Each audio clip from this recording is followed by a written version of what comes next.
Aloha.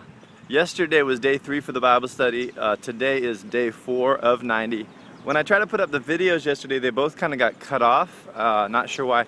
I think it was because I was shooting on social cam next to the Wi-Fi, but kind of far from it. I was by the pool, so it would switch from Wi-Fi to 3G. That might have kicked me off. But cruising with Daniel, we've been walking for a couple hours now this morning. Hey Dan, say hi. And we cruised around the Hilton Hotel, and this morning I was actually using an app called YouVersion, listening to the Bible audio in the headphones. It was really good. Finished Genesis today. Not sure how many pages it was, but I am through Genesis. On the first of Exodus, we'll be starting tomorrow, and so I'm gonna give you a recap of yesterday, where I think the video cut off, and then today, and try to keep it real short. So yes, so you have God talking with these guys. Abraham, he has a son Isaac. Isaac has a son Jacob, who changes his name to Israel. God changes his name. Israel had 2 wives, and they each had 2 slave women that they gave as wives, so ended up with like 4 wives. But the 2 wives were his uncle's daughters, and when he was staying with his uncle, he got really rich. A lot of the animals and stuff. He was a little deceptive, but he figured a way to make it work. Lighting is much better if I walk sideways. So we're cruising by the waterfall here now, as you can see behind me.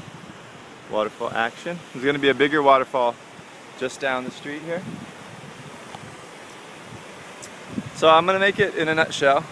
He had 12 kids, I believe, and his favorite wife was the younger Rebecca. She was gorgeous. And he had Joseph, and he had Benjamin. So Joseph was his favorite for a while, favorite son, until his brothers sold him into slavery, into Egypt. And the waterfall is getting kind of loud here. I'll get closer. But they meant it for evil, God meant it for good. In Egypt, many things happened. Really cool story. I recommend you reading it. Read Genesis. And Potiphar's wife, he gets sold to Potiphar, real rich guy over there. Potiphar's wife tries to get him to, you know, do it with her, and he wouldn't. He said, how could I do that? That's like sinning against God. This guy's put me in charge of all his house. Next thing you know, he's in prison. The girl lies about him trying to rape her. I'm going to show you this waterfall.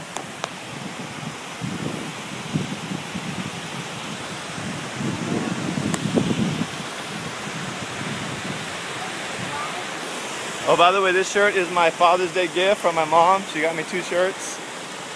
Can you see it? Okay. So then Joseph gets thrown in prison. In prison, he's put in charge of the whole prison. And he deciphers 2 prisoners' dreams. One of them was going to get his head cut off in 3 days. The other one was going to get set free. That one forgets about Joseph, but remembers him when Pharaoh has a dream. So he interprets Pharaoh's dream, says there's going to be 7 years of plenty and then 7 years of famine. Make sure you save up in those 7 years of plenty.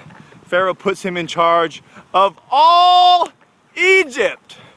It's pretty crazy. I'm on a golf course now, so I can kind of yell, woo! And then it happens. So today I'm listening, and his brothers show up to buy food from him. They don't recognize him. He's all decked out in the Egyptian gear. And beautiful story. Beautiful story. You got to read it. I'm not going to tell you what happens, but check it out. God bless. Read Genesis. Let's do it. Hashtag social Bible study. Peace out. That's right, Dan. Social Bible study.